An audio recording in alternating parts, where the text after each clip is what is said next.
അസ്സലാമു അലൈക്കും വറഹ്മത്തുള്ളാഹി വബറകാതുഹു. ലേൺ അറബിക് വിത്ത് മിന്ന സലിം എന്ന യൂട്യൂബ് ചാനലിൻ്റെ പുതിയൊരു വീഡിയോയിലേക്ക് എല്ലാവർക്കും സ്വാഗതം.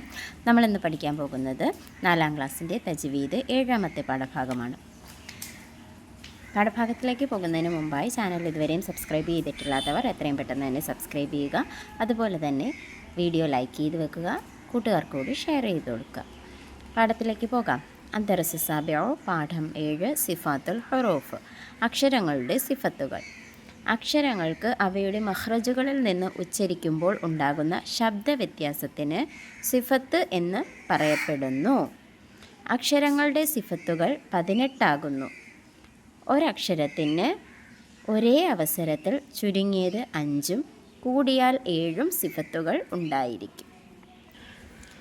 ഓരോ അക്ഷരത്തെയും ബാധിക്കുന്ന സിഫത്തുകൾ ചേർത്ത് ഉച്ചരിച്ചാലേ അത് യഥാർത്ഥ അറബി അക്ഷരമാവുകയുള്ളൂ.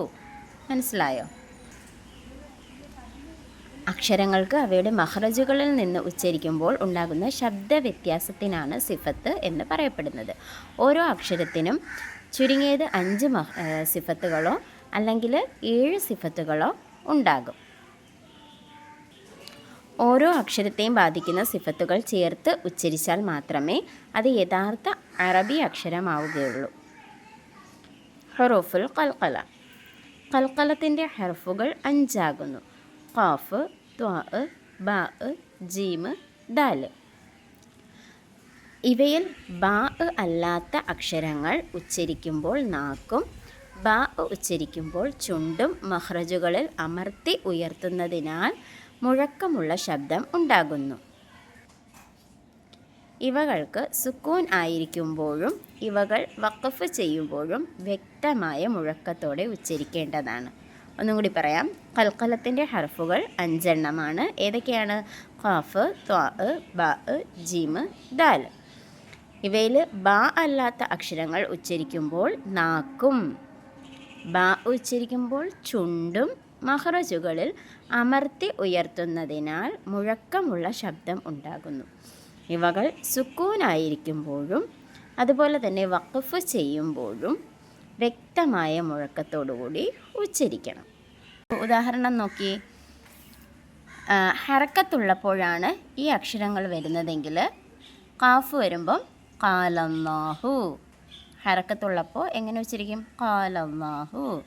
വത്വാരിഖി, ഫീ ഇബാദി, ഇദാ ജാഅ, മാഉൻ ദാഫിഖുൻ. കണ്ടോ? ഇങ്ങനെയാണ് നമ്മൾ ഉച്ചരിക്കുക. ഇനി സുക്കൂനുള്ളപ്പോഴാണെങ്കിലോ എങ്ങനെ ഉച്ചരിക്കും?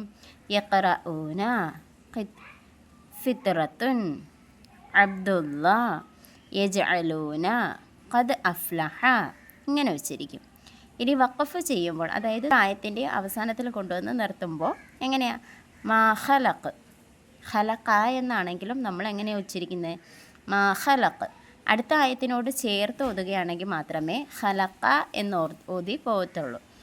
അല്ല അങ്ങനെ ചേർത്ത് ഓതുന്നില്ലെന്നുണ്ടെങ്കിൽ എന്ത് പറയും? മാ ഖലഖ്, മുഹീത്ത്, ഇദാ വഖബ്, മരീജ്, അല്ലാഹു അഹദ്. കണ്ടോ?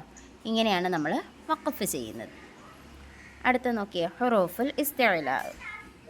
ഇസ്തിഅലാ എന്ന സിഫത്ത് കൊടുക്കപ്പെടേണ്ടുന്ന അക്ഷരങ്ങൾക്ക് ഹുറൂഫുൽ ഇസ്തിഅലാ എന്ന് പറയപ്പെടുന്നു. ഉച്ചരിക്കുമ്പോൾ നാക്കിൻ്റെ ഗതി മുകളിലേക്ക് ആയിരിക്കും. ഹ, സ്വാദ്, ലോദ്, ഓയിന്, ത്വാ, ഖാഫ്, വ എന്നീ 7 അക്ഷരങ്ങളാകുന്നു ഹുറൂഫുൽ ഇസ്തിഅലാ. ഓരോ അക്ഷരങ്ങൾ പറയുമ്പോഴും ഈ നേരത്തെ പറഞ്ഞ ഈ നിയമവുമായിട്ട് തട്ടിച്ചുകൊണ്ട് വേണം പറഞ്ഞു നോക്കാൻ. അപ്പം നിങ്ങൾക്ക് കൂടുതലായിട്ട് മനസ്സിലാവും ഇതെന്താണ് ഉദ്ദേശിക്കുന്നതെന്ന്. നമ്മൾ ഈ അക്ഷരങ്ങൾ ഇത്രയും ഉച്ചരിക്കുമ്പോൾ നമ്മുടെ നാക്കിൻ്റെ ഗതി മുകളിലേക്കായിരിക്കും.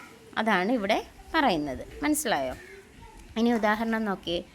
ഹ, ഹ ആണെങ്കിൽ ഖാശിഅതൻ, അൻസാറൻ, വലദ്ദാലീൻ, ഖാസിഖിൻ, ത്വാഹ, ഖാല, ളാലിമീൻ. മനസ്സിലായോ? ഈ ഓരോ അക്ഷരങ്ങൾ ഉച്ചരിക്കുമ്പോഴും നമ്മുടെ നാക്കിൻ്റെ ഗതി മുകളിലേക്കായിരിക്കും. ഇനി നമുക്ക് ചോദ്യോത്തരങ്ങളിലേക്ക് പോകാം. അക്ഷരങ്ങളുടെ സിഫത്ത് എന്നാൽ എന്ത്? അക്ഷരങ്ങളുടെ സിഫത്ത് എന്നാൽ എന്തെന്നാണ് നമ്മൾ പഠിച്ചത്? അക്ഷരങ്ങൾക്ക് അവയുടെ മഖ്റജുകളിൽ നിന്ന് ഉച്ചരിക്കുമ്പോൾ ഉണ്ടാകുന്ന ശബ്ദവ്യത്യാസത്തിന് സിഫത്ത് എന്ന് പറയപ്പെടുന്നു. 2. ഒരക്ഷരത്തിന് ഒരേ സമയത്ത് എത്ര സിഫത്തുകൾ ഉണ്ടാകും? കുറഞ്ഞത് 5 കൂടിയത് 7 സിഫത്തുകളും ഉണ്ടാകും. 3. ഖൽഖലത്ത് എന്നാൽ എന്ത്? ഖൽഖലത്തിൻ്റെ ഹർഫുകൾ 5 എണ്ണമുണ്ട്. ഉച്ചരിക്കുന്ന സമയത്ത് മുഴക്കമുണ്ടാകുന്നതിനാണ് ഖൽഖല എന്ന് പറയുന്നത്. അപ്പോൾ ഈ 5 അക്ഷരങ്ങൾ ഉച്ചരിക്കുമ്പോഴും മുഴക്കമുണ്ടാകും. അടുത്തത് ഇസ്തിഅ്ലാ എന്നാൽ എന്ത്? ഇസ്തിഅ്ലാ എന്ന സിഫത്ത് കൊടുക്കപ്പെടേണ്ടുന്ന അക്ഷരങ്ങൾക്ക് ഹുറൂഫുൽ ഇസ്തിഅ്ലാ എന്ന് പറയപ്പെടുന്നു. നാക്കിൻ്റെ ഗതി മുകളിലേക്കാക്കി ഉച്ചരിക്കപ്പെടേണ്ടതിനാണ് അങ്ങനെ പറയുന്നത്. അടുത്തത് ഇസ്തിഅ്ലാഇൻ്റെ അക്ഷരങ്ങൾ ഏതൊക്കെയാണ്? ഖാ, സ്വാദ്, ളാദ്, ഓയിന്, ത്വാ, ഖാഫ്, ളാ. ഇസ്തിഅ്ലാ, ഖൽഖല എന്നീ 2 സിഫത്തുകൾ ഉള്ള അക്ഷരങ്ങൾ തിരഞ്ഞെടുക്കുക. ഇസ്തിഅ്ലാഇൻ്റെയും ഖൽഖലയുടെയും അക്ഷരങ്ങൾ നമ്മൾ പഠിച്ചിട്ടുണ്ടായിരുന്നു. ഇസ്തിഅ്ലാഇന് 7 അക്ഷരങ്ങളുണ്ടല്ലേ? ഖാ, സ്വാദ്, ളാദ്, ഓയിന്, ത്വാ, ഖാഫ്, ളാ. ഇനി ഖൽഖലയ്ക്ക് എത്ര അക്ഷരങ്ങളുണ്ട്?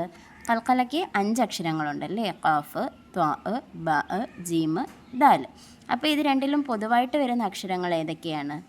ഖാഫും ത്വാഉം ആണ് പൊതുവായിട്ട് വരുന്നത് അല്ലേ? അപ്പം ഇതിൽ നോക്കിയേ, ഈ ഖാഫും ത്വാഉം ആണ് പൊതുവായിട്ട് വരുന്ന അക്ഷരങ്ങൾ. 2 സിഫത്തുകളുള്ള അക്ഷരങ്ങൾ ഏതാണ്? ഖാഫും ത്വാഉം. മനസ്സിലായോ? ഇതോടുകൂടി നമ്മുടെ 7ാമത്തെ പാഠഭാഗം അവസാനിക്കുകയാണ്. ഇൻഷാ അല്ലാഹ് 8ാമത്തെ പാഠഭാഗവുമായി കാണും വരെ മഅസ്സലാമ.